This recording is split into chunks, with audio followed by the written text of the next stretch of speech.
नमस्कार, मी डॉक्टर अनुजा केळकर. मी सायकॅट्रिस्ट आहे, डी ॲडिक्शन स्पेशालिस्ट आहे, सायकोथेरपिस्ट आहे आणि केळकर क्लिनिक घोडबंदर रोड ठाणेमध्ये ॲज अ सायकॅट्रिस्ट बऱ्याच वर्षांपासून प्रॅक्टिस करते. आपण मागच्या व्हिडिओमध्ये जाणून घेतलं की व्हॉट इज इमोशनल इंटेलिजन्स आणि ते कशा करता हवंय, त्याचा काय उपयोग आहे. आता आपण या व्हिडिओमध्ये जाणून घेऊ की तो इमोशनल इंटेलिजन्स कसा वाढवायचा, कसा तो आचरणात आणायचा, इम्प्लिमेंट कसा करायचा, आपल्यात कसा आणायचा. त्याचे 4-5 पॉइंट्स मी तुम्हाला सांगणार आहे. फर्स्ट आहे एक्नॉलेजिंग इमोशन्स. म्हणजे की जर समोरचा व्यक्ती दुःखी आहे, उदास आहे, तो शांत बसला आहे, तुम्हाला हे जाणवतंय, पण बरेचदा काय होतं, आपण ते अवॉइड करतो.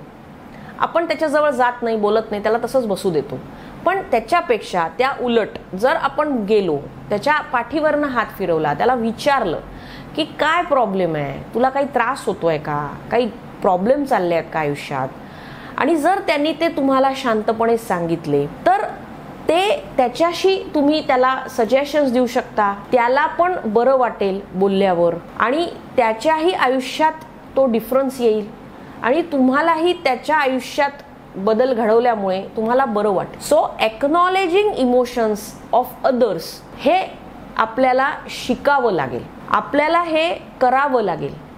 हे जर केलं तर तो तुम्हाला फायद्याचं ठरेल आणि तुम्ही त्याचे इमोशन्स समजून घेऊ शकता. दुसरं आहे हँडलिंग इमोशन्स. म्हणजे काय की स्वतः समजा मी दुःखी आहे, मला समजत नाहीये की मी काय करू या सिच्युएशनमध्ये आणि मग मला खूप रडायला येत आहे, तर ते कसं हँडल करायचं. तर शांतपणे अंडरस्टँड करा की मला असं होतंय, लिहून काढा, त्याला म्हणतात जर्नलिंग.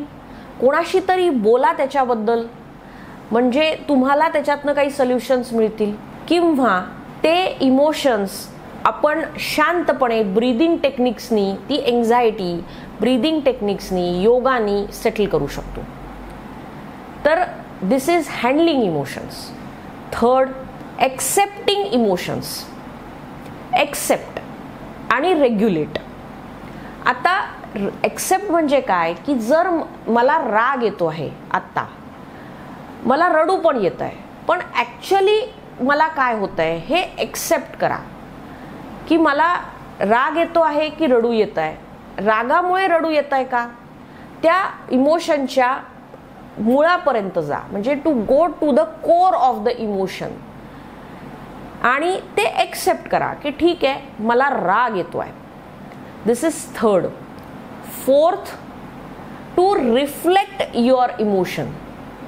म्हणजे काय की मला आता असं होतंय, आता मी काय करायला पाहिजे हे रिफ्लेक्ट करणं म्हणतात. म्हणजे मला आता खूप राग येतोय, मला सहन होत नाहीये राग, हे मला कळतंय, मी एक्सेप्ट पण करतोय आणि मला ते रिफ्लेक्ट करण्याकरता, म्हणजे मला समजण्याकरता की आता मी पुढे काय करू, हे रिफ्लेक्ट करणं म्हणतात. तर रिफ्लेक्टिंग युअर इमोशन्स.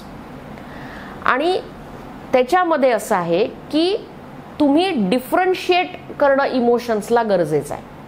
म्हणजे मला आत्ता काय इमोशन येतो आहे, मला राग येतो आहे, मला उदास वाटतं आहे की माझी चिडचिड होते आहे, काय ॲक्च्युली होत आहे ते डिफरन्शिएट करून, ते अंडरस्टँड करून, ते ॲनलाइज करणं.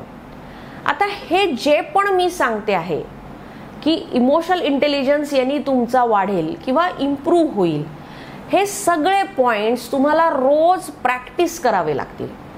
हे एका दिवसाचं काम नाही आहे की मी हे सगळे करतोय पण माझ्याकडून काही होत नाही आहे. तर हे सगळे तुम्हाला जे पण पॉइंट्स मी सांगितले ते तुम्हाला प्रॅक्टिस करावे लागतील. हळूहळू तुमच्यामध्ये ती स्किल डेव्हलप होईल आणि मग तुम्हाला कळेल की अरे माझं इम्प्रूव्ह होतोय, मी शांतपणे रिस्पॉन्ड करतो आहे, मी शांतपणे समजून घेतो आहे, मी शांतपणे अंडरस्टँड करतो आहे, मी सिच्युएशन्स चांगल्यारीत्या हँडल करतो आहे.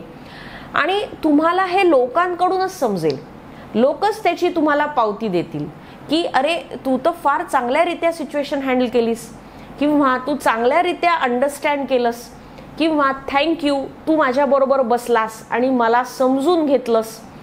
तर हे पॉइंट्स आहेत ज्यांनी तुम्ही तुमचं इमोशनल इंटेलिजन्स इम्प्रूव्ह करू शकता. अजून याच्या रिलेटेड काही व्हिडिओज हवे असतील, याच्या व्यतिरिक्त अजून मेंटल हेल्थबद्दल माहिती हवी असेल तर तुम्ही यूट्यूब चॅनल सबस्क्राईब करा आणि तुम्हाला भरपूर व्हिडिओज मेंटल हेल्थ रिलेटेड मिळतील. धन्यवाद.